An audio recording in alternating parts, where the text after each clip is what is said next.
आपकी पर्सनालिटी के अंदर consciousness of the social service must be reflected. We come from a beautiful diverse country India. हमारे अलग अलग क्षेत्र होते हैं। You have to be careful about not mentioning negative about any region. देखिए, अगर आपको पॉलिटिकल अलाइनमेंट की बात करनी है तो आपका सिर्फ एक ही अलाइनमेंट है। हेलो एस्पिरेंट्स, आज हम बात करने वाले हैं एक ऐसे मुद्दे पर जिस पर कई बार मुझसे कई लोग आकर पूछ चुके हैं कि कैसे हम जब तैयारी कर रहे हो तो जब अपने नोट बना रहे हो या फिर सामग्री इकट्ठी कर रहे हो, आंसर लिख रहे हो, इंटरैक्ट कर रहे हो, जवाब दे रहे हो, तो हमारे अंदर बायसनेस नहीं आनी चाहिए, हमें बायस्ड प्रतीत नहीं होना चाहिए, पक्षपात नहीं दिखना चाहिए।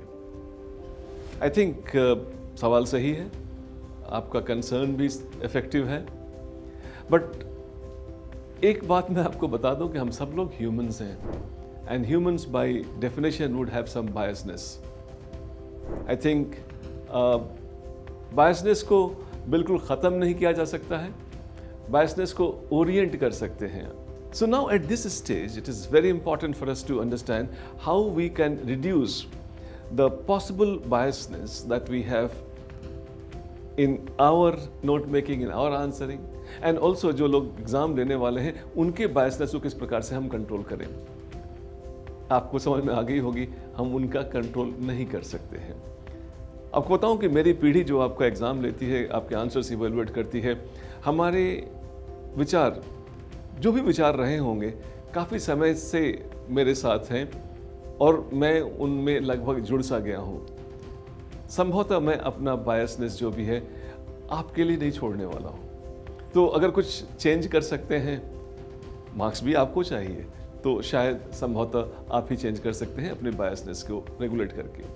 मैं दो लेवल पर यहाँ आपको सजेस्ट करना चाहूँगा। एक लेवल पर मैं सजेस्ट करना चाहता हूँ कि अगर आप अपने जो भी सब्जेक्टिविटी है उसको एक ऐसे रूप में प्रस्तुत करें जिससे ये पता लग जाए कि जिस जॉब के लिए आपको हायर किया जा रहा है वो सारे गुण हैं आप में सब्जेक्टिविटी रहेगी, लेकिन सब्जेक्टिविटी ऑफ द जॉब अगर आपके अंदर है तो I think I don't mind it, because that's what I am looking for, that's what I am selecting. तो अपने आंसर्स के लिखने के क्रम में, नोट्स के बनाने के क्रम में आप ये ध्यान रखें, पहली बात कि आप कौन हैं। बताने की ज़रूरत नहीं है कि आप देश की युवा हैं, अर्थात ये युवा का जो यूथ का जो एनर्जी है आपके आंसर में रिफ्लेक्ट होना चाहिए। ये मेरी अपेक्षा है।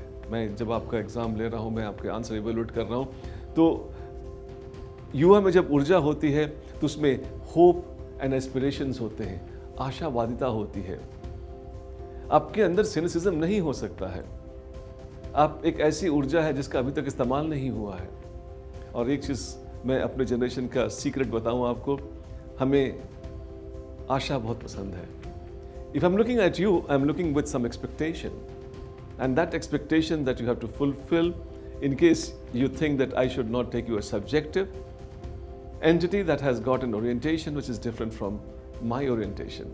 आपको ध्यान रहे, हम एक सर्विस के लिए सिलेक्ट कर रहे हैं, देश की सेवा के लिए सिलेक्ट कर रहे हैं, चाहे वो पुलिस की सेवा हो, चाहे विदेश की सेवा हो, चाहे राजस्व की सेवा हो या फिर प्रशासन की सेवा हो, कोई भी सेवा हो, सेवा के लिए सिलेक्ट कर रहे हैं। तो आपके सब्जेक्टिविटी के अंदर, आपकी पर्सनालिटी के अंदर consciousness of the social service must be reflected. आपके अंदर इंफॉर्मेशन हो, और इंफॉर्मेशन की सब्जेक्टिविटी, ऑब्जेक्टिविटी जो भी आप कहना चाहें, इंफॉर्मेशन हो, लेकिन आपके अंदर नॉलेज का एरोगेंस नहीं हो, एरोगेंस का कोई भी पुट ना हो।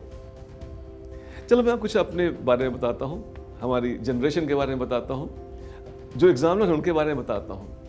आप एग्जामिनर के बारे में आप पहले तो ये ध्यान रख लें कि उनकी सब्जेक्टिविटी उनके एज से प्रभावित होती है, अर्थात वो एक ऐसी पीढ़ी के व्यक्ति हैं जो संभवतः आपके पेरेंट्स के एज के हों या उनसे भी बड़े हो सकते हैं। You have to have that respect in your presentation so that you are not sounding arrogant at any stage. वो क्लासिकल जनरेशन है, उनकी भाषा, उनकी शैली, उनका जो आंसर पढ़ने का ढंग वो कुछ वैसा ही है जो कि एक क्लासिकल आंसर होता है कि मेन बॉडी होनी चाहिए, उसके पहले इंट्रोडक्शन होना चाहिए, उसके पहले कंक्लूजन, उसके बाद कंक्लूजन होना चाहिए। कुछ इस तरह के लोग हैं वो लोग। मैं चाहता हूँ कि आप इसका ध्यान रखें।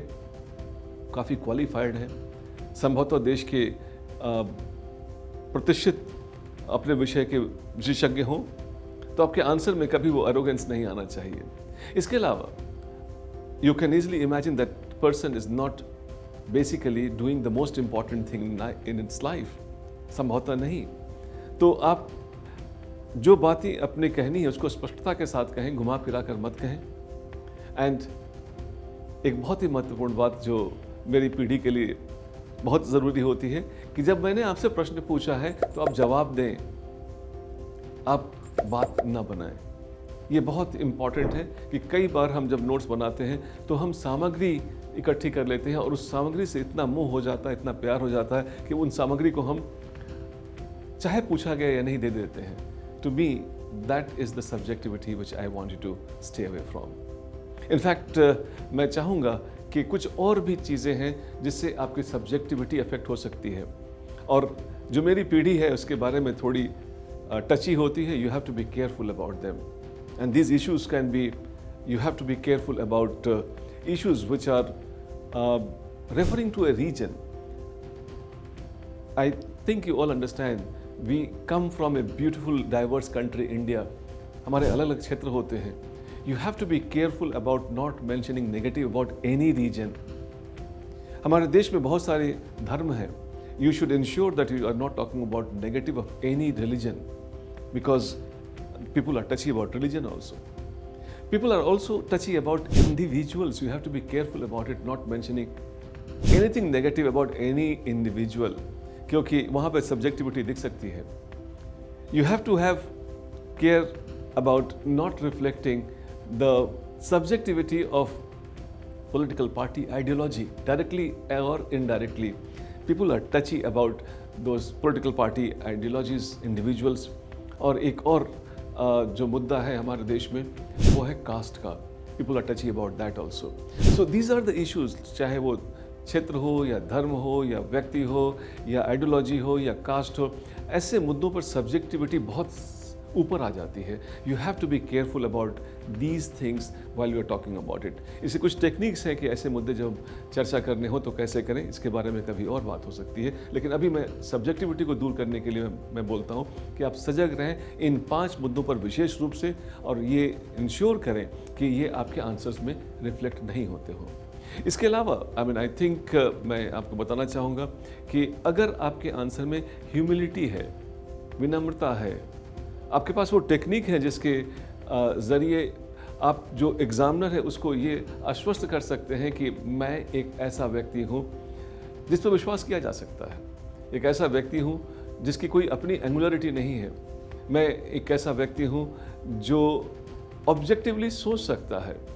आई सपोज आपको वो सब मिलेगा जिसकी आपको उम्मीद है। तो ये एक टेक्निक है, मैं चाहूँगा कि इसकी सजगता रखें।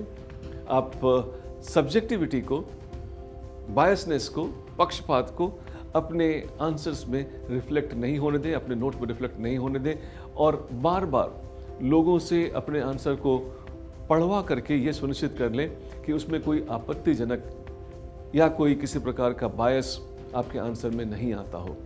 और मेरे विचार से जितना इसका अंश कम होगा, आपके अंक पर नकारात्मक प्रभाव उतना कम होगा और आपको बड़े अंक प्राप्त होंगे, सफलता मिलेगी। हमारी शुभकामनाएं आपके साथ है।